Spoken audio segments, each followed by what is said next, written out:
Le Seigneur dira de vous, selon Matthieu 7, 21, vous avez prophétisé beaucoup, c'est vrai. Ils vont dire, nous avons prophétisé en ton nom. Nous avons fait beaucoup de miracles en ton nom. Le Seigneur dit, mais malgré ces choses-là, mais moi, je ne vous ai jamais connu. C'est-à-dire quoi?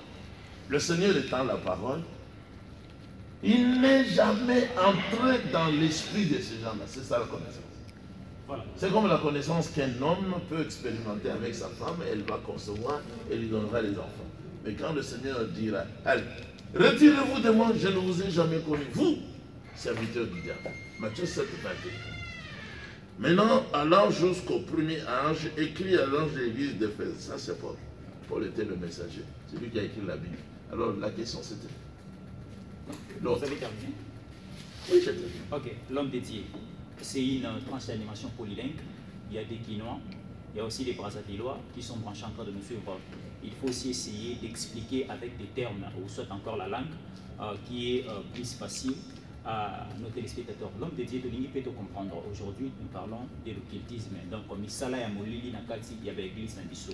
Ce monde a un miracle, de Salama, un spectacle. Aujourd'hui, aux zones de la Bisso, église, il y a solo une église à Lokuta. Mais celui qui est une église catholique, l'homme dédié, nous avons bazotia batuba putulu, nous avons ba menisa batuba mai, nous avons ba cérémonie et beleza bossa dans l'église catholique. Ceux qui dans l'église des réveils kaka o ezolo ba groupe de prière, tout le monde a ba délivrance et salama batubazo sanza ba biloko, batubazo. Donc il y a beaucoup de trucs qui se font de ces côtés-là.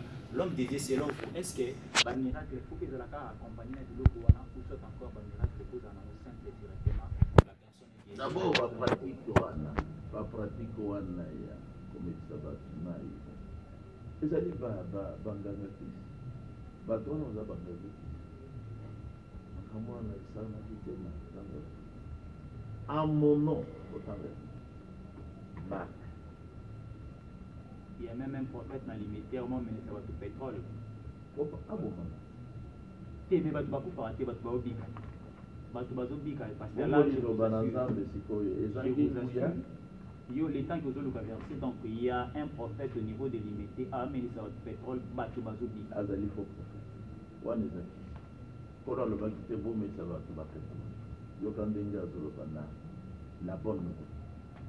Sangomala Mouvala. Marc 16, verset 15. Allez par tout le monde, Bokende, et prêchez la bonne nouvelle à toute la création. C'est ça la chose principale. Vous allez dire, pas Biki Sama. Il dit, mon abango et Biki Sama. Pas soit délivrance.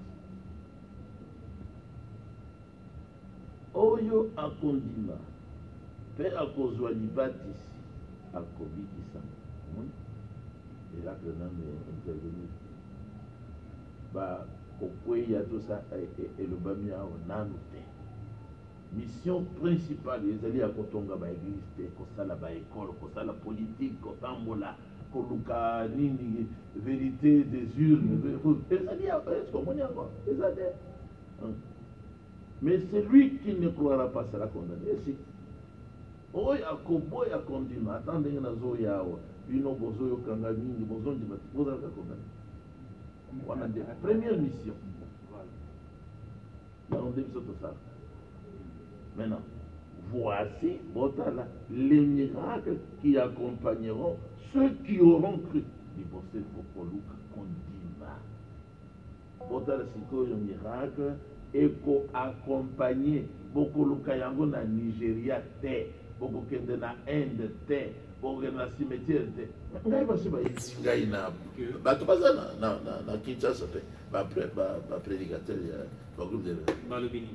Mais baza comme me biso na cimetière liboso to banda musala ya nguya balatisi biso na moto moko awa auti kokufa autaki kokufa pour mieux parler azalaki mpe prédicateur ye nde aza kosokola bango kosokola bolata ezaki ntango ya bakos bolata bakos tokende na bino na elanga ya makila elanga ya makila mpo na ye ezalaki nini cimetière okende kosala prédication na bino ya liboso na cimetière.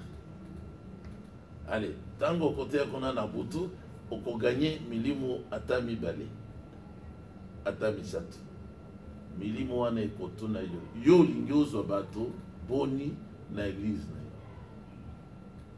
soki opesi bango nombre botombe d'accord boyokani c'est fini okomona kaka ndenge bato bakobanda kotonda na lisanga na yo bato mpe bakokamwa abimisi photo na poche lakisi ye baprédicateur ya Kinshasa. Oh bon. Moko na baye bazaki na photo abengisaki ngai epani na assemblée ayebisi ngai yo oza na liloba biso tokokozwa liloba oza na kote ayebisaki ngai mpe alobi boye nalingi nasala na yo mosala akotaki kozwa chef de télévision yo okoya otei badoctrine ya solo oyo oza na biso oyo eloko toza nango nde moyen nakoki mpe kobengisa oyo ekoteya na palais du peuple ou bien na stade komitungisa te mpo na bato ngai nayebi ndenge nini nakotondisa palais du peuple ou bien stade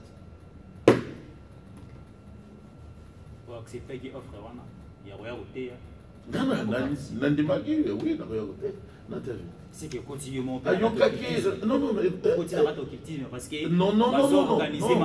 non avec la participation du diable pasteur Casper Aye Jésus complice attends le Seigneur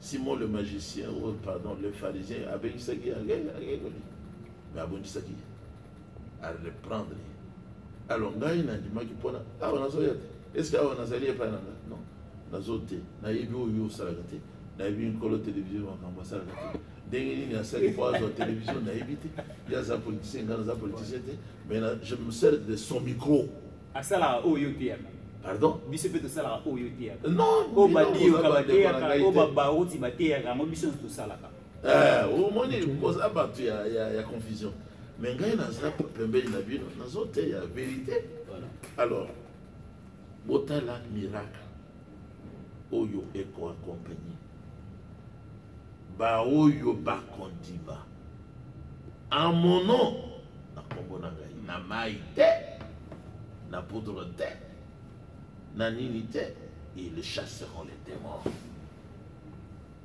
ils parleront de nouvelles langues ils saisiront des serpents s'ils boivent quelques breuvages mortels qu'on appelle poison il ne leur fera point de mal. Ils imposeront les mains aux malades et les malades seront guéris. Il y a une église de réveil. Le Seigneur, après leur avoir parlé, fut enlevé au ciel et il s'assit à la droite de Dieu. Et ils s'en allèrent prêcher partout. Il faut prêcher. Le Seigneur travaillait avec eux et confirmer la parole par les miracles qui accompagnaient la parole. Donc le Seigneur, ce qui a lingué à constater le miracle, a compris 50 personnes. Alors, ce qui a lingué, c'est le Seigneur. Mais nous sommes dans l'église, presque tous les dimanches, les miracles, les osalama, tous les dimanches, est-ce que c'est le Seigneur ça? La puissance, c'est une puissance également. Pour bandima, lokuta, oebato, talent, les bandits, n'exote. Bobimi, Yabana, na Israël, na Égypte. Kolo atindi Moshe, azala la tête de l'église, abimisa, les bota na Nzambe, bana na Israël. Vrai ou fou? Ah, bâtiment sur Baïbike, ils allaient qui les bota na Nzambe. Mais bana na Israël, vous avez bana ya polygame. Bana ya Israël, ba Israélite ba koli na Égypte en Afrique, ba se multiplier, ba comment qui ba esclave ya pharaon, comme ça ba azalaki bana ya mutumoko azalaki polygame. Awa ankolo atindi prophète pour a délivrer bana ya polygame Israël.